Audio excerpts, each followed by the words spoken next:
राज्यपाल रमेश बैस हे कोल्हापूर दौऱ्यावर असणार होते, मात्र त्यांचा हा दौरा रद्द झाला आहे। कोल्हापूरमध्ये अनेक कार्यक्रमाला ते हजेरी लावणार होते। राज्यपाल रमेश बैस यांचा कोल्हापूर दौरा रद्द करण्यात आलाय।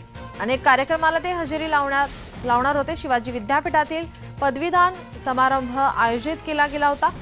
त्यांच्या उपस्थितीमध्ये कोल्हापूरमध्ये भरगच्च कार्यक्रम होणार होते, मात्र त्यांचा दौरा हा रद्द करण्यात आलाय।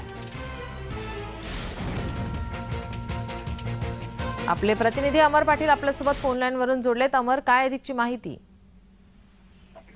कोल्हापुरातील शिवाजी विद्यापीठाचा 60वा दीक्षांत समारंभ आज राज्यपाल रमेश बैस यांच्या हस्ते संपन्न होणार होता। त्याचबरोबर कोल्हापुरातील बऱ्याच ठिकाणी त्यांचे कार्यक्रम होते। जिल्हाधिकारी कार्यालयामध्ये त्यांच्या हस्ते एका सामाजिक संस्थेचा कार्यक्रम होता। अंबाबाईचे दर्शन घेणार होते। असे बरगतचे कार्यक्रम कोल्हापुरामध्ये आज सकाळपासून होते। सकाळी 10 वाजता त्यांचं आगमन कोल्हापुरात होणार होतं, परंतु अचानक रात्री 2 वाजता मेसेज आला की राज्यपाल रमेश बैस हे कोल्हापूर दौऱ्यावर येत नाहीत। नीलम, नेमका दौरा हा रद्द का झाला, त्यामागचं कारण कळालं का? अजून तर आम्ही माहिती घेत असता कोणत्याही प्रकारे कळलं नाही।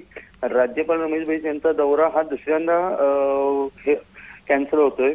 त्या पहिल्यांदा मागच्या वेळा पण त्यांच्या हस्ते शिवाजी विद्यापीठाचा दीक्षांत समारंभ होता। त्यावेळेलाही मराठा समाजाचं आक्रमक आंदोलन चालू होतं। त्यावेळी त्याचबरोबर ऑनलाईन हा दीक्षांत समारंभ केला होता। त्यामुळे आता राज्यपालांच्याकडून का दौरा रद्द केलाय अजूनही कळालेलं नाही। नीलम, धन्यवाद अमर, तुम्ही दिलेल्या या माहितीसाठी।